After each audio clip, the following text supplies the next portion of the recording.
This is my second video of the day. I'm Crystal.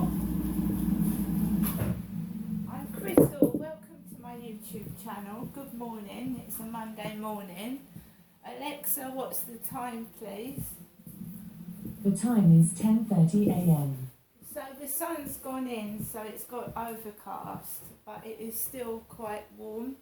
I'm going to take Max out a bit later. I'm taking things easy this morning. I got up later. I felt very, very tired last night. I actually woke up about 3 in the morning, 2:30, and I had a nightmare. And it was a very vivid, very, very vivid nightmare relating to the days that when I was married. And it shocked me. I was walking around the flat for about half an hour, wandering up and down because I had this vivid nightmare. It was like flashbacks of when I was married. It was quite frightening. I couldn't get back to sleep till about 4 in the morning. And then when I did get back to sleep, I was still getting up every half an hour. And of course, my dad died at 1:30 in the morning. And I was shitting my pants, like going up and down, trying to keep myself awake, frightened to go back to sleep, because that's what nightmares are like. You get out of breath, they're quite palpitations, sweating. So I was very, very tired.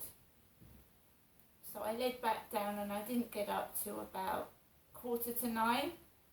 And I'm still feeling a bit like out of it, like some really, really frightening, vivid flashbacks of years ago. Very, very vivid and very, very frightening. I don't know what brought that on. This is why I don't involve myself with other people. Giving people therapy without being a professional is dangerous. It's very, very dangerous. It can, like flashbacks can be quite frightening and be harmful to people when they're not under supervision. So I had a really, really violent, nasty flashback last night. So I've got up this morning, I'm taking things easy, and I'm just getting on with the rest of my day. I'm going to take Max for a walk like I said. Alexa, good morning. Good morning. Happy birthday to Bruce Dickinson, the irrepressible Iron Maiden frontman, qualified airline pilot, master brewer, and a very good fencer too. That's quite a CV. Right, so I have to go out, right? I'm a bit shaky, but I'm going to go outside. I have a dog to look after. You can't expect a dog to stay indoors all day, right? When I was living at my other flat, I could stay indoors 3 days. If I was sick, I was ill, I could stay indoors 3 days. My cats were house cats. They didn't go outside. They had cat litter trays that I could empty and throw the rubbish in the bin. I now have a dog to look after. You can't expect a dog to stay indoors for 3 days without going outside, right? However, somebody thinks that they've got this thing that I've got to stay indoors. I can't go out. I can't interact with other people. I can't talk to people on the phone. They start being annoying and trying to stop the phone calls, etc. I have to go outside.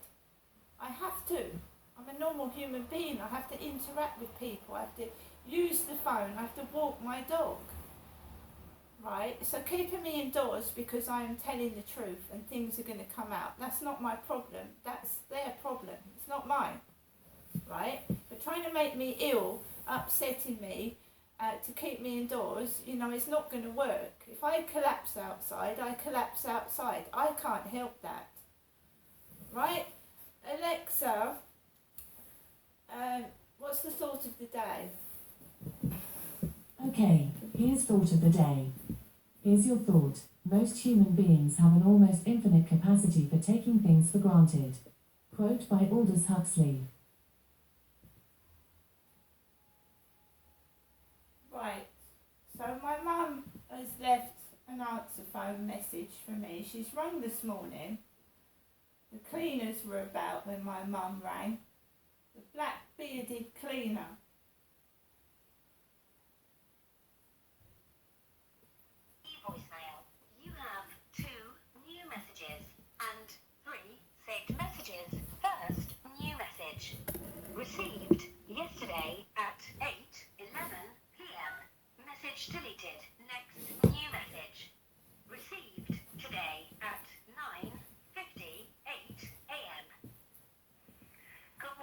Janessa, hoping you're going to have a good day. Thinking of you and hope to see you sometime this week. Okay, Janessa, I'll ring you sometime later today as usual, and I hope to see you, as I said, sometime this week. Goodbye for now. Thinking of you, Janessa. Haven't forgotten you. Bye. So my mum is still living in Cloud Cuckoo Land, because that's where she lives. Cloud Cuckoo Land. I have lived without my youngest child for 16 years now. 16 years. Every day of my life is spoilt by bullies who are trying to upset me, annoy me, saying things about what I look like. I couldn't care less, I still don't. Trying to control me to act like this person I'm not. So I have to fight to be myself, fight to wear what I want, fight to do what I want to do without these bullies trying to invade my privacy, invade my life, making me feel ugly and horrible, and I've done nothing wrong. I'm fighting for justice. I haven't seen my youngest child for 16 years. And any mum that lives without a child, you know what it feels like, right? You know what it feels like. It tears a hole in your whole being. But no one's giving me answers. No one, everyone's just like, under the carpet, we couldn't care less, you do this, you do that, right? And I'm a human being, I'm a mother. I care about my children, even though they're older now, I still care about all of them. You never stop caring as a mother. I've been unjustly treated, unfairly treated, and no one is giving me any answers because they don't want to account for what happened. They don't want to tell me the truth. And this is where I get flashbacks. I remember what happened to me. Flashbacks is like post-traumatic stress disorder, violence in a marriage, violence in partnerships, sexual violence, being attacked in the street, which has happened to me, a woman. You know, I watched a video where a guy said, you hit a woman, you shouldn't hit a woman. Men hit women in marriages, in partnerships, in relationships. I've been beaten up by a man in the street. I'm a woman. I was beaten up because I was talking to someone in a phone box. I was called a whore. He grabbed me by the neck, pulled me out the phone box and punched me in the face because he thought I was talking to another man. And I didn't know who this guy was from Adam. And then I found out my father was having me followed around phone boxes because he thought I was talking to other men. My own dad had his daughter beaten up. Had his own daughter beaten up because he thought I was talking to men. It's all under the bridge. My dad's dead now, but it doesn't stop affecting your everyday life, the past. It does affect your relationships with other men when you've been beaten and abused. It does, it's going to. And I'm not some sort of whore and slag that men can just pick up, fuck and fuck off. I don't want that. How many times do I have to tell people that is not what I want? Sometimes you have to say it straight to the point.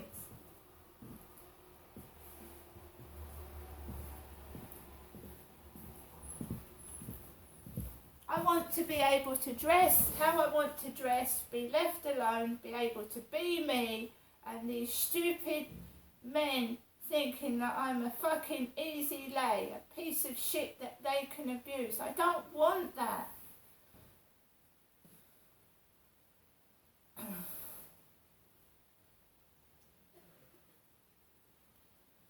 So today I've got to take Max out No one controls me. I don't listen to anyone. I'm not interested in anyone. I'm getting on with my life. If somebody as crazy as me wants to come into my life and enjoy life and go out together, I'm willing for that. I'm a straight, single woman. I'm not interested in girls in skimpy shorts rolling up and down the path. I'm a woman. My inbox is littered with pornography, with women. Jessica Lange. Hey, I'm lying on my bed waiting for you. I'm a woman. Not interested. You go into my inbox in my emails and it's full of pornography. Females. I've tried stopping it. I've tried blocking it. I've tried deleting it, and up it comes again. If I was interested in women, I would be a lesbian, and I'm certainly not. I mean, it's obvious. I wear a cap to protect my head from the sun.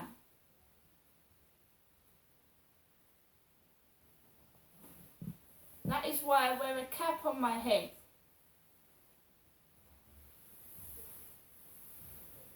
Right, I'm sat in my flat. The cleaners are banging about, hoovering against my front door, clattering, banging, and I'm not interested in women, okay? Right? So can we get that out of the way? My mum is telling me to have a good day, and I have to have a good day by myself, because when I get with someone, like that Charlie, they start touching me when I don't want it. Right? So if this is the way it's got to be, that's the way it's got to be. If you behave yourself, you want to come into my life, you behave yourself, you take me out for a date, you don't touch me on the first date, I don't want that. Fair enough. Then we can carry on and have fun, go places. But if you want to touchy-feely me, tell me you love me, to love bomb me, then fuck me once and fuck off. I'm not interested. Okay? I have been fooled, conned millions of times. Not anymore. Alexa, LBC Radio. LBC London from Global Player. Story as well, wasn't there, about them having difficulty importing some of the chemicals that were needed, that I think was linked to Brexit, but you just don't know. And this is one of those things where the media lets us all down, because you know, you don't know where to go for the actual facts, and that's why you're left just relying upon the anecdotal evidence of people like your cousin. Well, I wonder why it's not a bigger deal. So did your mum enjoy herself in Worcestershire? I had a great time. We stay in a little wing of a very old mansion. Where's that then? In Martley. Where is Martley? I thought Martley was in the northeast. No, Martley. Martley. Oh, okay, right you are. It's 10 miles from Bewdley. Yes, I was going to say that's out Bewdley way, isn't it? And the river's lovely in Bewdley as well, but It's beautiful. it is a lovely part of the world. When they asked me how we were getting on, I said, 3 days, not a nibble, not a bite. That's incredible. Just to placate me, he said, it's always better to fish and catch nothing than to never fish at all.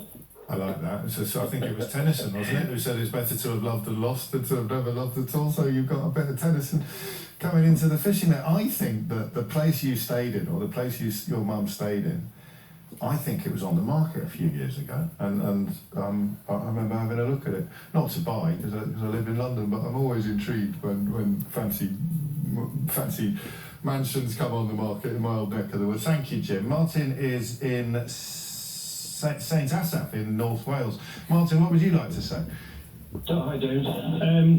You mentioned before about the difference between England and Scotland. Yes. I just wanted to say something about the difference between England and Wales. Oh, yeah.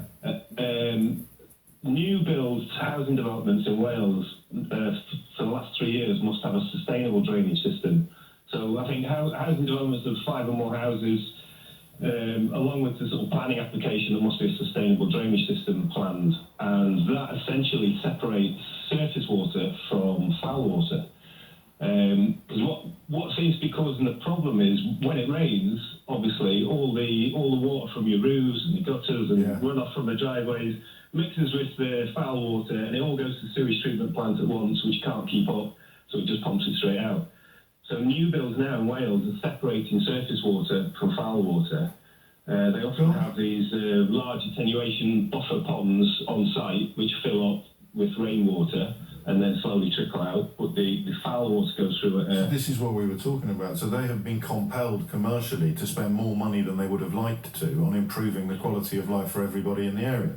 Yeah, I don't know how much more money it costs, but it's just a sustainable way of doing it rather than what we've naturally done. But the problem still exists that all the other houses are still mixing surface water with foul. So I think what they can do about it is, if you take Rhyl, for example, on the north coast of Wales, Yeah. the River Clwyd comes out at the coast there, and all the sewage treatment is treated just on the coast at Rhyl. If it's been raining, that just pumps out. So instead, you could build underwater holding tanks. So when it rains, you've got so many more 1,000 litres per minute coming down the Clwyd and through the surface water. Those holding tanks could hold it and treat it, and then let it trickle out treated. But you'd have to have much bigger holding capacity, if you like. And I think the cost of doing that around the whole country is just prohibitive. Right. The other thing you'd have to do is every house, every street currently where surface water and sewage are mixed together, you'd have to somehow separate them so that the surface water can run through unpolluted and the foul water sort of comes through. The rate at which we poo and take baths won't really change much. Well, I nearly said that to someone earlier, but I thought I was going to sound a bit stupid. I nearly said I don't think that we're, going more than we used to, are they? So No, it's because of the rain. Yes. It's when it rains, we now have a huge amount of contaminated water heading for the sewage treatment. yeah. Right, so if you separate it, your rate of foul water shouldn't change much. Oh, I think that's why we've got something in our back garden. I didn't really understand what the builder was talking about, but he wanted to build a massive hole Yes. and put crates in it and then put the lawn back over it, and that's where the water from the drain pipes goes. A soakaway. That's it, that's what he called it. Yeah, so it's attenuating. Essentially now, and I think this is happening with farming too. What's happening with farming is the land is getting, if it's intensively farmed, the land gets sort of compacted. Yes. So rainwater doesn't soak into the land and slowly drain into the rivers. It all goes flooding over the top. It is. So that's climate change. That's climate change as much as yeah. And people, it's back to beavers as well, isn't it? They talk that beaver dams used to slow the flow of water coming down all the tributaries into the So river. Ealing now, mate. The beavers are back in Ealing. We're doing our bit. To save the day, maybe. Doing our bit in West London. I nearly said something completely inappropriate then, but I stopped myself in the nick of time, Martin. Thank you very much indeed. I like that. So it is about having proper conversations, as opposed to, this ludicrous. We're in such a horrible period of British politics now. The Tories just desperately looking for wedge issues, and Keir Starmer like a night watchman cricketer just blocking everything. No, he daren't lift his bat. He barely looks up. Everything's a forward defensive, a backwards defensive, blocking this, blocking that. Whereas really you need to be having quite open and frank conversations about problems that need to be fixed with new solutions, not just resurrection of old solutions. I like that, the difference between surface water and foul water. And if you can reduce the flow of surface water into the sewage system, then you will reduce the amount of overflow of sewage. This is clever. There you go, doing my bit in my back garden. It's 10:48. This is LBC. Customer service matters. Right, guys, so the sun's out. Oh my god. That didn't do that any good, did it? So the sun's out at the moment, guys. I'm just going to take the dog for a walk. I hope everybody has a lovely day today, and I'll see you all later.